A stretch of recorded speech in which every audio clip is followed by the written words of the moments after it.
Let's be clear about something. Your life is full of things that simply do not serve you, things that get in your way, things that drain your energy before you even realize what is happening. But have you ever asked yourself why you keep carrying them? Sometimes the greatest act of rebellion is not making noise. It is quietly eliminating everything that adds nothing to your life. Toxic relationships, gone. Self-destructive habits, gone. And no, you do not need to make a spectacle of it. You do not need anyone's approval. Today, we are going to follow the counsel of Stoic philosophy. Release what you cannot control. Free yourself, because life is too short to stay trapped in the expectations of others. I am going to show you step by step how to eliminate 10 things that are without question turning your life into chaos, not just externally, but mentally. These things are destroying you before you even notice. And if you do not act, you risk losing something far more valuable than anything on that list, your peace. So start today in silence, without excuses, because in the end, what you leave behind says more about who you are than anything you try to hold on to. Before we begin, let me share a story that will help you understand the wisdom behind everything in this video. In a small village by the sea, there lived a young fisherman named Helena. She was known throughout the region for her ability to navigate the most turbulent waters and catch fish on the most difficult days. But over the years, Helena had accumulated a large collection of broken nets and tools she no longer used. Out of habit, she kept them all. Every time she went out to sea, her small boat was cluttered with things that got in the way of her work. One day, as she prepared for a long journey across the ocean, a powerful storm formed. The waves struck her boat, and she realized quickly that the excess weight she was carrying made it nearly impossible to maneuver. For hours, she fought the storm, but she understood that her enemy was not only the waves, it was the unnecessary cargo she had refused to release. At the edge of despair, Helena made a difficult but necessary decision. She began letting go of what no longer served her. First, the broken nets, then the old worn ropes, then even some objects she had kept out of attachment, but that served no practical purpose. With each thing she released, the boat became lighter. She could maneuver better. The waves kept coming, but Helena no longer felt imprisoned by the weight of the past. She made it back to port, exhausted but alive. When her fellow fishermen asked how she had survived the storm, Helena answered with a calm smile, "There are moments in life when we cling to things we do not need. Objects, memories, people who only add weight to our journey. Only when we decide to let go of the unnecessary, in silence and without drama, do we find the freedom to move forward." That is the moral of everything that follows. Life requires us to eliminate things in silence in order to move forward. The cargo we carry often prevents us from navigating with ease, and only when we release that weight do we discover our true path. Part 1. The fear of other people's opinions. Have you ever stopped to ask yourself how many decisions in your life were made because of fear of what others might think? This fear infiltrates beneath the skin. It prevents you from being yourself. It is like living on a continuous stage under the critical gaze of an audience that, in reality, is not even paying attention to you. You know why? Most of the time, people are too busy dealing with their own insecurities to judge you, and yet you paralyze yourself. The fear of other people's judgment is like a silent parasite that feeds on your dreams. It clings to your back and whispers in your ear every time you think about doing something different or bold. What will people think? And suddenly, you change direction. You adapt your life to what you believe others expect of you. The irony is stunning. We spend so much time worried about other people's opinions that without realizing it, we stop living the life we actually want. This fear pushes us to please people who are not even genuinely part of our lives. It is as if our compass has been knocked off course. Instead of following the north of our own intuition, we follow the south dictated by what society expects. You wear the mask that best fits the expectations of the moment, at work, with friends, even on social media. But where is the real you, the one hiding beneath layers of forced smiles and borrowed opinions? Sometimes the fear of what people will say is even more subtle. It disguises itself as prudence. It is not the right moment. Maybe I am not good enough. Excuses masked as wisdom that at their core conceal the same fear, the terror of judgment. And meanwhile, the dreams sit filed away, waiting for a better moment that never arrives. To eliminate this fear, we need to practice Stoic philosophy. The Stoics teach that we cannot control what others think of us, but we can control how we respond to that. It sounds simple. It is not. It requires constant exercise of introspection and courage. It is about learning to live for yourself, to make decisions that make you happy, not just decisions that please others. Begin eliminating in silence the things that bring no value to your life, the things that exist only to please others. Do you feel compelled to maintain a certain image? Did you choose a career that does not satisfy you because it seemed like the right choice? Free yourself from those chains. Start with small decisions. Say no to commitments you do not want to take on. Do something you have always wanted to do, but were afraid of because of what others might think. Each small action will be a step toward freedom. It will not be easy. There will be days when the weight of other people's judgment feels crushing. But in those moments, remember this: every time you choose to live according to what others think, you lose a piece of what you actually are. It is a slow and silent kind of death, one you can avoid if you have the courage to be true to yourself. Begin eliminating these things in silence. You do not need to announce it to the world. Simply leave behind what is not yours, what does not belong to your essence. Learn to trust your own judgment and to value what you think of yourself more than what others might think. Because at the end of the day, the only person to whom you owe an accounting is yourself. As Carl Jung said, freedom begins the moment you stop caring what others think of you. Part 2. Toxic relationships. There is a phrase I love: there is no one more blind than the one who does not want to see. I'm sure you have heard it. And curiously, we often apply that selective blindness to our own relationships. We get used to dealing with people who, in one way or another, take more than they give. Yes, I am talking about those toxic relationships that, without you noticing, drain your energy little by little. And the most curious part is that we often cling to them as if they were indispensable. I am not only talking about romantic relationships. Toxic dynamics can appear anywhere: in the family, in a friend group, at work. And the most interesting thing is that no one forces you to maintain them. But there you are, tolerating in silence, as if letting go were an affront to the world. Why do we do this? Perhaps because we were taught that breaking bonds is a sign of weakness or insensitivity, as if removing someone from your life were an act of cruelty, when in reality it may be the greatest act of self-love you can perform. The Stoics teach that we should not worry about what we cannot control. This applies to the people around us too. You cannot control how others act, but you can control whether you choose to keep them in your life. Simple. But here is the hard part: doing it in silence. This is not about silent revenge or feeling superior. It is simply a conscious decision to stop feeding a relationship that drains you. You do not need drama to eliminate what does not serve you. You do not need to announce to 4 corners of the world that you are detoxing from certain people. Just let go. It is like stopping watering a plant that no longer flowers.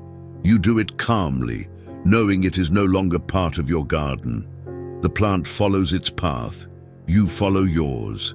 And life continues. Has it ever happened that you spent time with someone, even someone close, and left that interaction completely drained? It is not that this person is necessarily bad, it is that their energy does not match yours. That is the key. Detecting these relationships. Listen to your body. Listen to your mind. If you feel that every interaction with a certain person is a genuine emotional marathon, you may be in a toxic relationship. It may be painful to admit, but it is necessary. Here is the strategy of silence. Gradually reduce the interactions. Stop seeking contact. Distance yourself. No grand gestures are needed. No fights. Simply stop being available. It is liberating. Not because you are turning your back on the world, but because you are prioritizing your own well-being. How to identify these relationships? Simple. If every time you see a message from this person, you feel a knot in your stomach, if spending time with them leaves you more drained than an entire week of work, if you notice that you are always the one giving and never receiving, you already have your answer. When that becomes clear, begin the elimination process. Without drama, without unnecessary explanations, simply move forward. This is not about being cruel or holding grudges. It is about respecting yourself enough not to allow people to keep draining the energy you could be using with people and activities that truly nourish you. In the end, the key is to be honest with yourself and to place your well-being above the guilt or the fear of hurting others. Remember this, some people are like the wind. You feel them, but you cannot hold on to them. You simply need to let them pass. In part 3, self-destructive habits. Sometimes you catch yourself doing small things that, if you look closely, you know are not taking you anywhere. These are the actions that seem harmless at first, but that, without you noticing, are quietly wearing down your mental or physical peace. Small, self-destructive habits that go unnoticed, like a constant drip that with time wears down even rock. The most dangerous ones are not the obvious ones. They begin before your conscious mind is even fully awake. You reach for your phone before you have said a single word, formed a single thought, or decided what kind of day you want to have. Not for anything important, just out of habit. As if your finger were programmed to swipe the screen before your brain has even turned on. It seems harmless, right? Until you realize you have lost 20 minutes of your morning immersed in nothing, with your mind already saturated before you have even gotten out of bed. We do this with so many other things. The unnecessary extra coffee, the conversation you knew you should not have had, the show that adds nothing to your life but that you keep watching out of inertia. These are the small things that with time can create a large hole in your well-being. Now, eliminating these habits is another story. How many times have you promised yourself you would leave something behind and then ended up doing it even more? Like when you say, starting tomorrow, I'm really going to start. And then tomorrow arrives and it is just another day of excuses. This is where a lesson from the Stoics comes in. These ancient philosophers of Rome believed that great transformations do not happen all at once, but in small, silent, almost imperceptible steps. You do not need to shout to the world that you're going to change. You do not need to make a grand gesture. You simply need to start observing. The key is awareness. When you notice your hand reaching for your phone for no reason, stop. You do not need to throw the phone out the window, though that might be cathartic. Simply put it down and do something else. Something as simple as breathing deeply and stretching. When you feel the urge for that third cup of coffee, ask yourself, do I really need this, or is it just habit? If it is pure inertia, leave the cup. Sometimes it is that simple, stopping at the right moment, without drama, without needing monumental changes. Eliminating self-destructive habits does not mean you are going to become a perfect person overnight. We all have our small internal battles. The point is to approach them with a simple strategy: silence and consistency, like a drop that instead of wearing down, begins to polish. And if you ever feel like you are not progressing, remember this. What today seems like a small effort, with time transforms into something significant. You may not see the results immediately, but it is like planting a seed. One day, without fanfare, it grows into a tree. The same happens with these small adjustments. So the next time you identify a habit that hurts you more than it helps, eliminate it in silence. You do not need to announce it or make a great show. Simply let it go. Step by step, drop by drop. As Epictetus said, true change does not announce itself. It simply happens. Part 4. The need to control everything. Have you ever felt that if you do not have absolute control over everything around you, the world will fall apart? I understand. We love to believe that if we organize every detail to the millimeter and prevent every unforeseen event, life will be like a perfectly tuned machine where nothing can go wrong. What an absurd idea, right?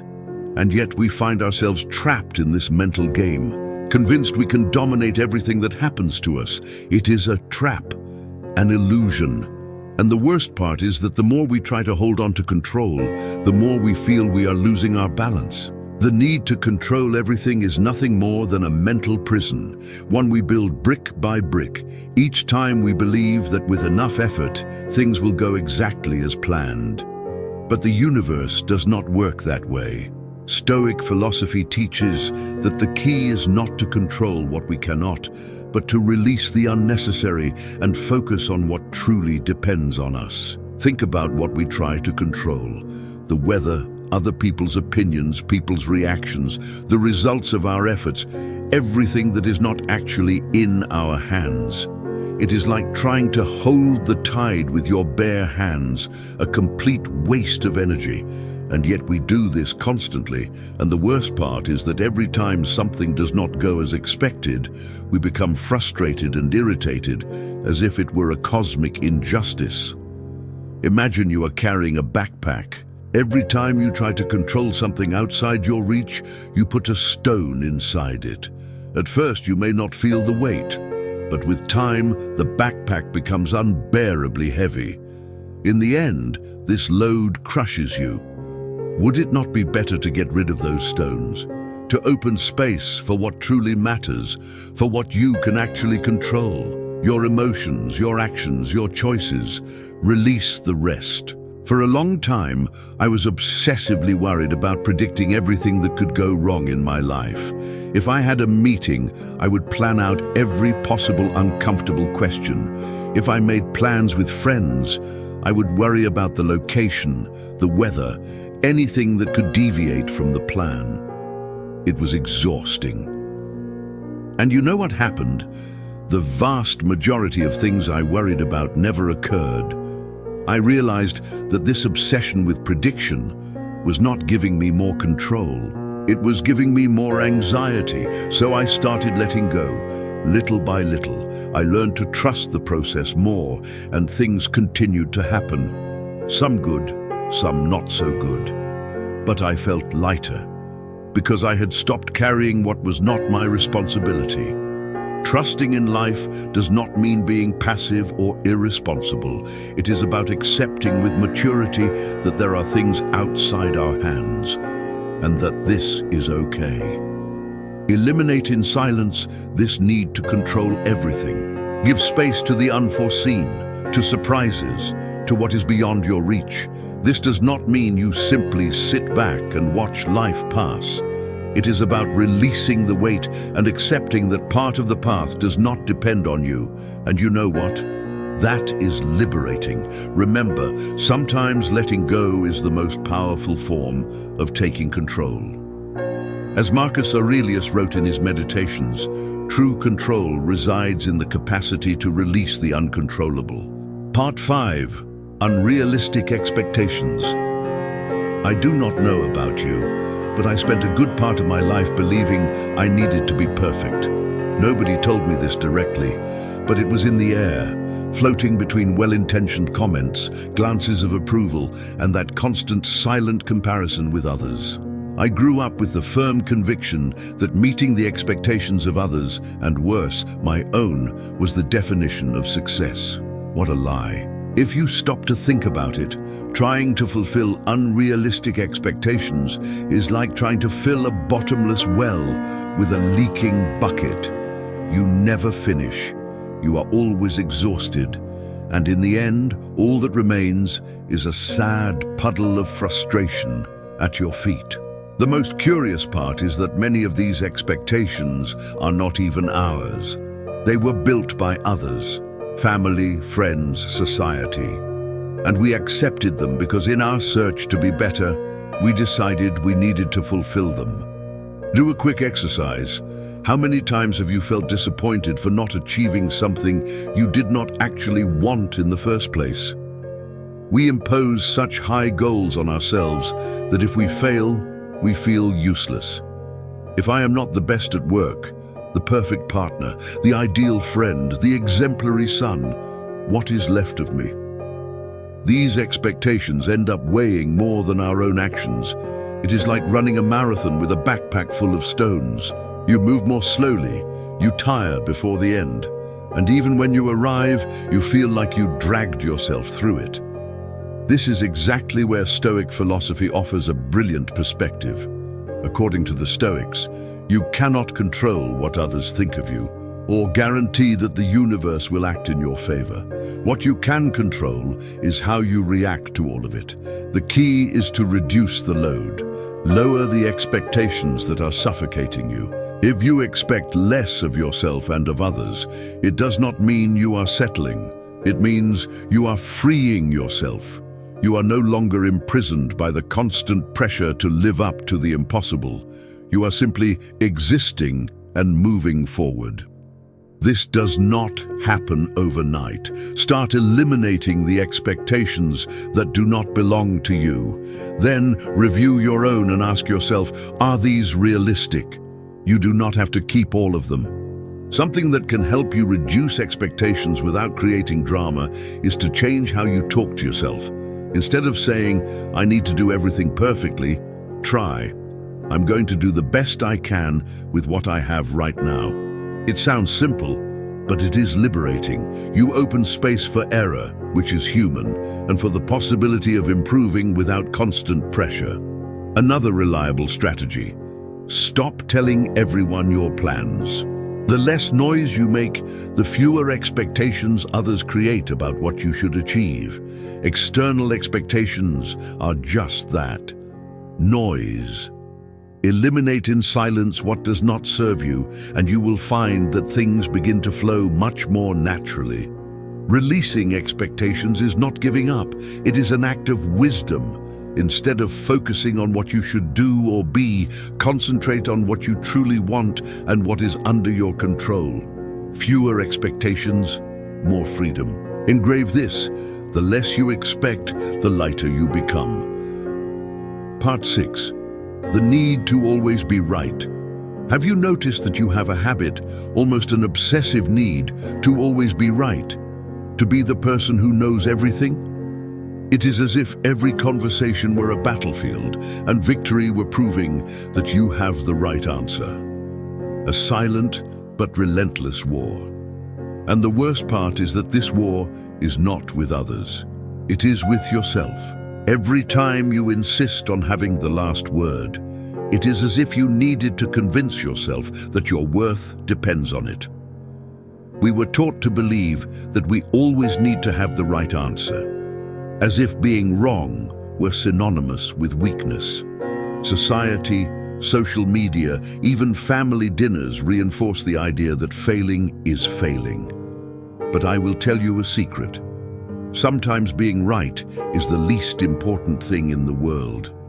Stoic philosophy teaches us to accept what we cannot control. And here is something you cannot control: the perception others have of you.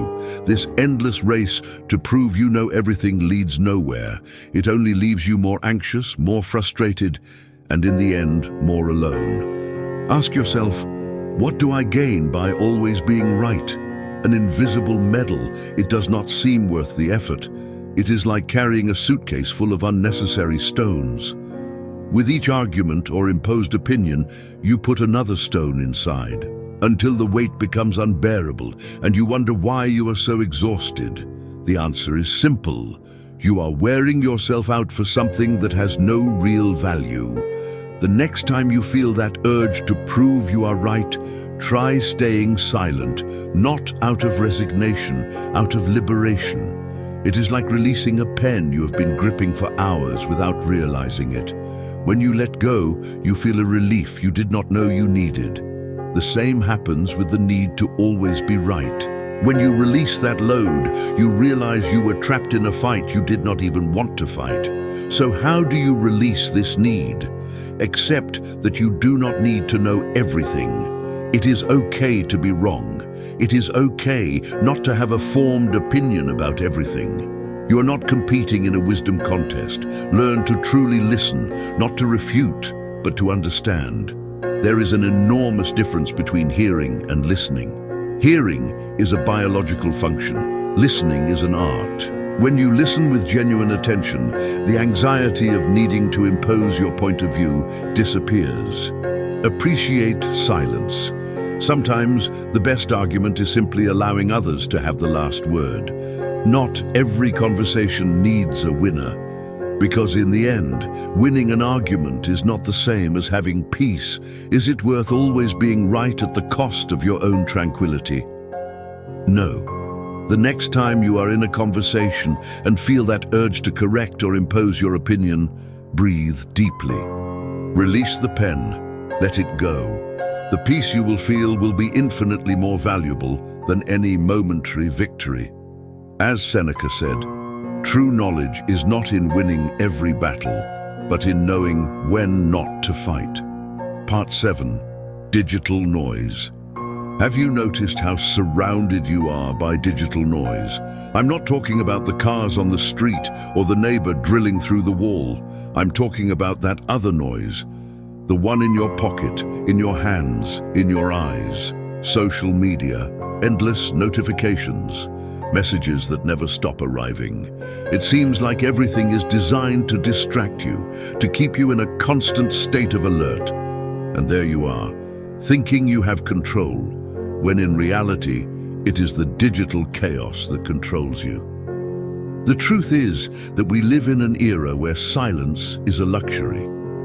But this luxury is not as unattainable as it seems. The first step is understanding what is really stealing your attention. Because there are things you should eliminate in silence from your life. And yes, this is possible. Let me be honest. Digital chaos does not disappear just because you close one app. That would be like trying to put out a fire with a cup of water. What you need is to be radical, like the Stoics, who knew that internal peace was what truly mattered, and that they could not achieve it by letting external distractions take over. So what should you eliminate in silence? First, social media. Yes, I know it sounds cliched, but believe me, the more accounts you follow, the more noise you create. I'm not saying to disconnect completely, but think, do you really need to know what the cousin of a friend of your sister's friend is doing? Eliminate without mercy everything that does not add value. And if you can, do a digital cleanse from time to time, like organizing a closet. Remove what no longer serves you. Second, notifications. Why do you allow your phone to interrupt you every few minutes? Every time it vibrates or makes a sound, your brain jumps. This not only steals your time, it steals your mental energy. Disable all non-essential notifications. At first, you may feel a certain anxiety, as if you are missing something. But then when you realize how good it feels to control when and how you check your phone, you will thank yourself. Third, the fear of missing out. We live with the sense that if we are not connected, we will miss something important. But here is an uncomfortable truth. What truly matters is not on the screen. It is around you, in the people, in the moments that pass unnoticed while you are glued to the latest viral content. Release this fear. Let go of the need to be everywhere, because the more you try to embrace the digital world, the more you lose of what is truly worth having. Once you get rid of this unnecessary noise, something almost magical happens. You begin to hear what truly matters. Digital silence is the first step toward reconnecting with yourself, with your ideas, with your real priorities. This is where Stoic philosophy enters the picture. You cannot control what happens outside of you, but you can decide how you react to it. When you eliminate the digital noise, everything else becomes clearer. My advice: choose silence. Not as an absence of sound, but as a conscious presence of what you truly want in your life. Because in the end, that is the true luxury of our era. As the saying goes, peace does not come when the noise fades. It comes when you decide to listen to yourself. Part 8. Negative thought patterns. Have you ever stopped to notice how negative thoughts enter your mind almost without making a sound? They appear out of nowhere, and suddenly they are running the whole show. They are like those neighbors who show up unannounced, and worse, never leave. The most frustrating part is that many times you hand them the key yourself, not because you want to, but because they have convinced you that their presence is inevitable, a natural part of your daily life. But what if I told you that you can change the lock? Let's be direct. These thoughts are nothing more than destructive patterns that end up shaping your actions, and not for the better. You have surely caught yourself thinking things like, "Why does everything go wrong for me?" or "I will never manage to do this." And of course, when these thoughts repeat themselves over and over, you end up believing them. And what you believe, you end up acting out. It is like planting a poison tree and then wondering why the fruit is inedible. The curious thing is that these negative thoughts do not necessarily reflect reality, but they feel as real as the ground beneath your feet. This is exactly where Stoic philosophy enters with its brutal simplicity. You cannot control what happens to you, but you can control how you respond. It sounds simple. In practice, it is something we consistently fail at. We allow these mental patterns to dictate our emotions and actions, when the true freedom lies in taking the reins of our responses. Where do you begin? The first key is silence. You read that correctly. Eliminating these negative thoughts in silence does not require a spectacle. You do not need to chase them away dramatically. Simply begin to recognize when they appear, identify them, and stop feeding them. The more attention you give them, the more power they have. Think of it like a fly in the room. If you obsess over catching it, you only agitate it further. What if you ignored it until it gets tired of flying? Second, question your thoughts. When a destructive thought appears, ask yourself, is this true? Is everything really going wrong? Or is this an exaggerated perception? Many times you will realize these are inflated ideas with no real basis.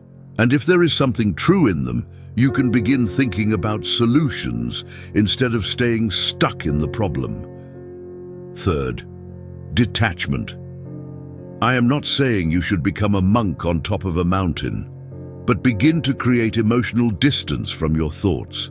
They are not you. Just because something passes through your head does not mean it needs to stay there. This requires practice, but little by little you will learn to see thoughts for what they truly are, clouds in a sky that remains firm. Negative thought patterns are one of those small things you should eliminate in silence from your life. They do not need fanfare. They only need careful attention, patience, and internal questioning. Because in the end, what you think shapes what you do, and what you do defines who you are. As Brian Tracy said, thoughts are not facts, but if you believe them, they become your reality. Part 9. Physical and mental clutter.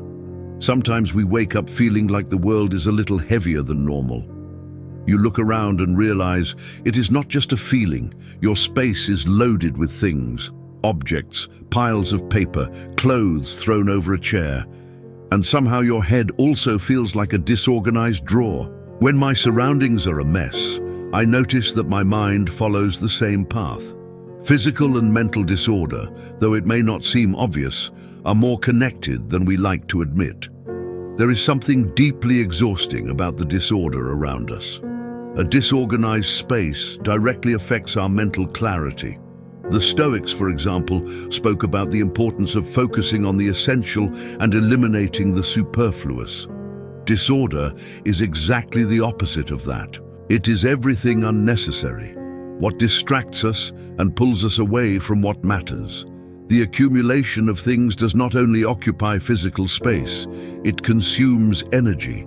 Every object out of place, every paper that should have been thrown away months ago, everything blocking your path, none of that is just accumulated material. It is noise, a noise that keeps filling the mind with small pending tasks and worries you did not even know you were carrying. You know that feeling of wanting to organize something but not knowing where to start. That is the secret. It is not about organizing everything at once. It is about eliminating in silence what no longer serves you. The first step is simple. Observe. Look around and ask yourself honestly, do I really need all of this? If you have not used something in a long time, you probably do not need it anymore. But it is not only about material things. Mental disorder works the same way. Sometimes we accumulate thoughts, worries, and feelings like someone who keeps broken objects, thinking they will be useful someday. The truth is that keeping all of this only weighs us down. So what do? Eliminate in silence, little by little. You do not need to make a grand spectacle of it. Simply let go of what no longer serves, both in the physical and the mental. Sometimes silence is an act of rebellion in a world full of noise. If there are people in your life causing you discomfort, projects that no longer motivate you, thoughts that only drain you, release them, without drama, without explanations, without going around and around. Just let them go. The exterior reflects the interior.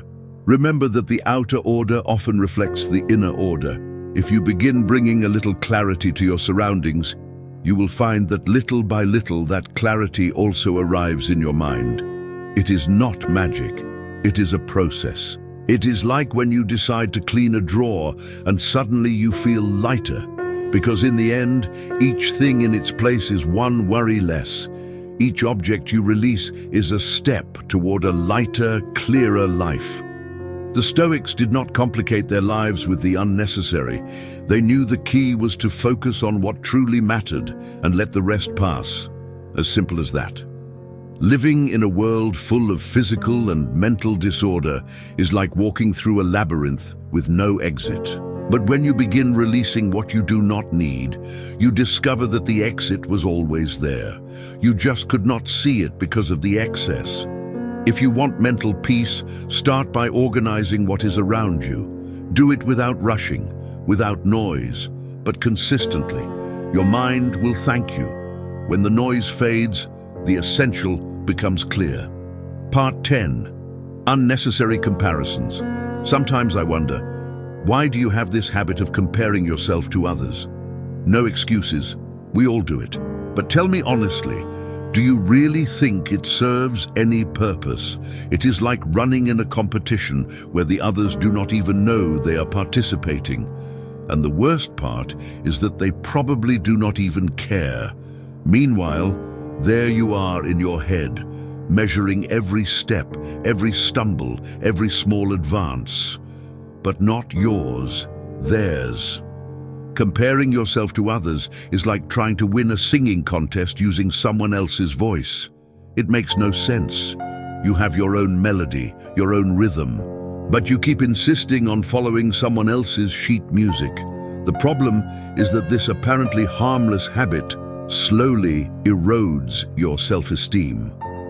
You wake up one day feeling that you are not good enough, not fast enough, not enough in some way. All because you have been too busy looking sideways instead of focusing on what is in front of you. The truth is that life is not a sprint. It is more like crossing a body of water in a boat. You choose the direction, the stops, the pace. But if you are too focused on the boats passing by, all you manage to do is steer yourself off course. The most curious thing is that while you observe someone else's boat, they are probably doing the same with yours. That is how this absurd comparison works. Everyone watches everyone else, and no one enjoys their own journey. Stop comparing yourself, and do it in silence. Eliminate this practice like one of the things you quietly remove from your life, without fanfare. It's like getting rid of an old shirt you no longer wear. Nobody needs to know, but you will feel the difference. Comparing yourself to others is not just useless. It is a betrayal of yourself. It is like saying to your inner self that you are not enough, that you need to be someone else to have value. But think about it, that philosophy makes no sense. The Stoics already said it. The only valid comparison is with who you were yesterday. So what do you do when the comparison begins? Do not try to silence the voice. Question it. When you notice that internal voice starting to compare, listen to what it says, but then question its logic. Why are you comparing yourself to this person? What exactly makes you feel inferior? Remind yourself of what you have already accomplished. Pause and reflect on your own progress and achievements. Many times we forget how far we have come when we are constantly looking at others. Another strategy that works: practice gratitude. Yes, I know it sounds like tired advice, but I promise you it is powerful. Be grateful for what you have, for what you have achieved, for who you are. When you focus on what you have instead of what you lack or what others possess, something shifts. Suddenly, the weight of comparison begins to disappear, and you realize that the only path that matters is yours. Life is too short to waste time competing in an imaginary race with others. Comparing yourself only distracts you from what truly matters, living your life at your own pace, by your own rules. And when you start doing that, you realize just how liberating it is. I will leave you with a reflection that has helped me in the most difficult moments. When you stop seeing yourself through other people's eyes, you discover who you truly are. I sincerely hope this message has been useful to you. I want to genuinely congratulate you for making it this far and completing this video. That means you genuinely want to grow as a person. If you enjoyed this video, leave a comment. If you do not know what to write, simply comment gratitude. That way, I will know you watched until the end. If you are not yet subscribed to this channel, what are you waiting for? Subscribe now and join us. Stoicism is full of teachings like these that can be applied immediately. I encourage you to keep learning about this philosophy. Until next time, stay stoic, stay building.